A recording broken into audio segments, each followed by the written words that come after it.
মাস শেষে কিছু টাকা রোজগার করি বলে মাসের শেষ দিকটায় সংসারে যে টানাটানি পড়ে যায় সেটা কিন্তু অতটাও গায়ে লাগে না, হাতে দুটো পয়সা থাকে বলে। কি বলো তো, আমরা হাউসওয়াইফরা সংসার সামলেও যদি দুটো টাকা রোজগার করি, সেটা যদি সংসারের কোনো অংশেও কাজে লাগাতে পারি, সেটাই আমাদের কাছে বিশাল।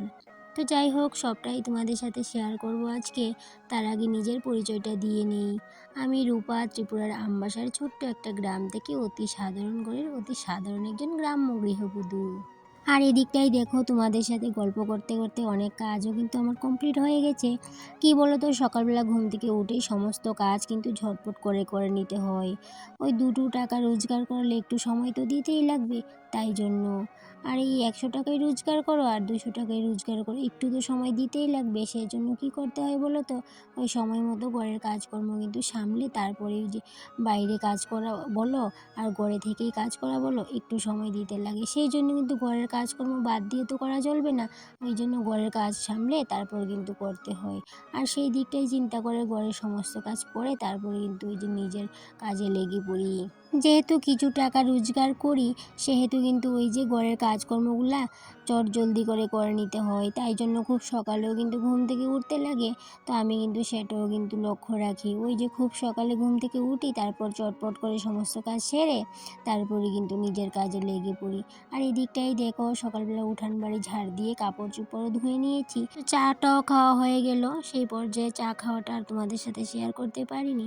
আর এই দিকটাই দেখো, চায়ের বাসন কতগুলো হলো, সেগুলো এই যে এখন মেজে নিচ্ছি।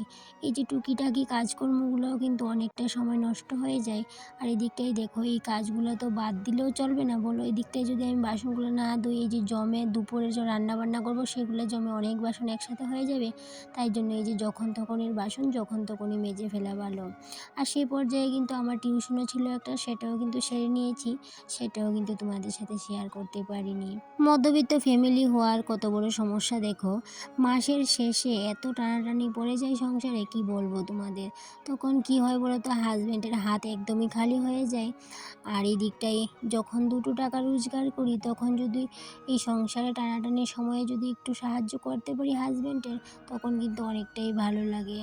অতটাও সাহায্য করতে না পারলেও এই যে অল্প সামান্য করি, সেটাও কিন্তু আমার কাছে বিশাল। যে ঘরে থেকে ঘরের কাজকর্ম সামলিয়ে একটা সংসার সামলিয়ে তারপর দুটো টাকা রোজগার করেও এই যে হাজব্যান্ডকে একটু হেল্প করা, সেই পর্যায়ে কিন্তু আমার কাছে ভালোই লাগে যে সংসারে আমিও দুটো টাকা সময় মতো দিতে পারি। তো সবাইকে বলছি না, কিছু কিছু বউরা আছে যারা কিনা টাকা জমিয়ে বলো আর রোজগার করেই বলো, এই যে হাতে দুটো টাকা থাকলে সোনার গয়নাগাটি গড়িয়ে নেয়। আর সেক্ষেত্রে কিন্তু আমি ঠিক উল্টোটা, আমি কিন্তু একদম হিসেবি। যেহেতু হাজব্যান্ডের আয়টা একটু কম, সেই টাকাটা দিয়ে সংসারে মাস শেষে একটু টানাটানি চলে, সেক্ষেত্রে আমি নিজের টাকাটাকে একদমই নিজের শখ আহ্লাদের জন্য খরচ করি না। তো সেক্ষেত্রে টাকাটা কিন্তু হাতের মুঠেই রেখে দিতে হয়, যেটা খরচ না করলে না হবে সেক্ষেত্রে এতটুকুই খরচ করা আর বাকিটা কিন্তু রেখে দিতে হয়। কারণ কি কখন কি হয় বলা যায় না, তখন কিন্তু কারোর কাছে হাত পাততে আমি রাজি না। কারণ যদি দুটো টাকা হাতে থাকে, তখন কিন্তু ওই যে একটু সাহস থাকে মনে যে কারোর কাছে তো হাত পাততে হবে না। আর সেই চিন্তা ভাবনাটা মাথায় থাকে বলেই কিন্তু আমার চিন্তাধারাটা এরকম। আর এই দিকটাই দেখো, ঘরের সমস্ত কাজ বাজ ছেড়ে এই যে আমার একজন স্টুডেন্ট আসলো, ওকে নিয়ে বসলাম। এই যে একে 1.5 ঘন্টার মতো পড়িয়ে নেব, তাই জন্য কিন্তু এই যে ঘরের কাজ চটজলদি করে সেরে নিতে হয়। সকালবেলা একটা টিউশন থাকে, ওই যে তাদেরকেও 1.5 ঘন্টা সময় দিতে লাগে। আর তখন তো ঘরের কাজ করতে করতে আর পড়ানো সম্ভব না, সেই জন্য কাজকর্মগুলো সেরে তারপরে কিন্তু তাদেরকে নিয়ে বসতে হয়। আর এই দিকটাই দেখো, টিউশনটা সেরে এই যে এই পাকাটা পরিষ্কার করবো বলে চলে আসলাম স্টিল উল নিয়ে। স্টিল উল দিয়ে আজকে ভাবলাম এটাকে ঘষে ঘষে একটু পরিষ্কার করে নিই। কারণ কি অনেক শ্যাওলা হয়েছে। আর আগে আমার হাজবেন্ডই পরিষ্কার করে দিত, এখন কিন্তু ও সময় পায় না বলে আমাকেই করতে হয়। ওই যতটুকু পারি করে নেব, তারপরে হাজবেন্ড একদিন সময় পেলে ভালোভাবে পরিষ্কার করে দেবে। আর এই দিকটাই দেখো, এত শ্যাওলা হয়েছে কি বলবো, সেটাকে কিন্তু ঘষে ঘষে পরিষ্কার করে নিচ্ছি। আর এদিকে এই পরিষ্কার করার পর স্নান করে পূজা দেওয়া হবে, তারপর কিন্তু রান্না বান্না করা হবে। তারপর ওই যে বললাম টিউশনটা কিন্তু আজকে টিউশন শেষ, দুটো টিউশনই করলাম। আর এদিকটায় কিন্তু আরেকটাও হাতের কাজ আছে আমার, সেটা থেকেও কিন্তু দুটো পয়সা আসে, সেই কাজের দিকেও কিন্তু আমার অনেকটা খেয়াল রাখতে হয়। আর এদিকটায় দেখো শীতের বেলাতে কিন্তু কাজগুলো যদি দৌড়ে দৌড়ে না করি তাহলে কিন্তু কোনো কাজই করা হয় না। আর এদিকটায় দেখো শুধু কি আর সংসারের কাজ, ওই যে টিউশন থাকে দুবেলা, তারপর ওই যে হাতের কাজ থাকে একটা, সেটাও কিন্তু নিয়ে বসতে হয়। সেই জন্য শীতের বেলাই বলো আর যাই বলো দৌড়ে দৌড়ে কাজ করতে হয়। আর এদিকটায় দেখো স্নান করে কিন্তু পূজা দেওয়ার জন্য চলে আসলাম। আর এদিকটায় দেখো সমস্ত কিছু রেডি করে নারকেলের ঝুলা জ্বালিয়ে নিচ্ছি, কারণ কি নারকেলের ঝুলা দিয়ে ধূপ দিতে আমার অসম্ভব ভালো লাগে।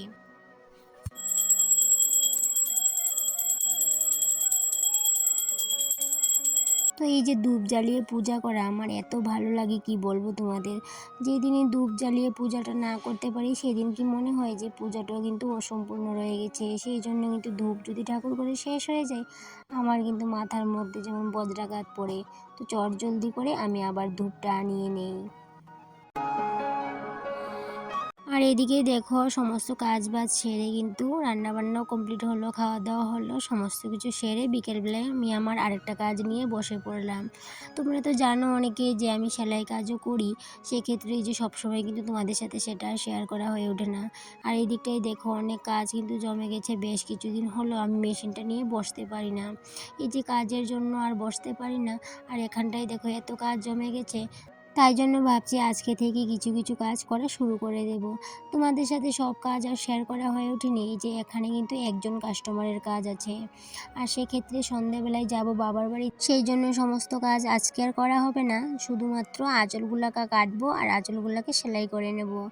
আর নাইটিগুলো ভাবছিলাম করব যদি সময় পাই, কারণ কি সন্ধ্যাবেলায় তো চলে যাব, সেই জন্য ভাবলাম এত কাজ তো আর করতে পারবো না, ওই যতটুকু পারি ততটুকুই করে রেখে দেবো, আর বাদ বাকিটা কিন্তু কালকে করব বা অন্য একদিন করে নেব। আর এই দিকটাই দেখো ব্লাউজ পিসটাও কিন্তু খুব সুন্দর। আর এদিকটায় দেখো দুটো ব্লাউজ পিস আছে, এটা একটা আর আরেকটা শাড়ি আছে, ওইটারও কিন্তু ব্লাউজ পিস আছে। তো ওই দুটো ব্লাউজ পিস কিন্তু আমাকে বানানোর জন্য বলেছে, দুটোই কিন্তু এক ডিজাইনের করে দিতে বলেছে।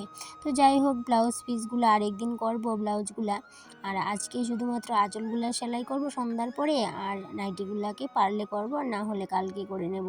তো এই দিকটায় দেখো আরেকটা ব্লাউজ পিস, তো এটাও কিন্তু খুব সুন্দর। আর এই যে এইভাবে করে দুটো টাকা ইনকাম করি মাস শেষে, এই যে সেলাই কাজই বলো আর টিউশনই বলো, যেভাবেই বলো দুটো টাকা ইনকাম করি বলে কিন্তু এই যে মনের মধ্যে একটা সাহসও থাকে যে কোনো কিছু সমস্যা হলে আমি হাজব্যান্ডকে হেল্প করতে পারবো। সেই ক্ষেত্রে কিন্তু এইভাবে করি আমি আমার হাজব্যান্ডকে হেল্প করি। আর দেখো আজকের ব্লগটা এই পর্যন্তই থাকলো, আবার দেখা হবে পরবর্তী ব্লগে। সবাই ভালো থেকো, সুস্থ থেকো, টাটা।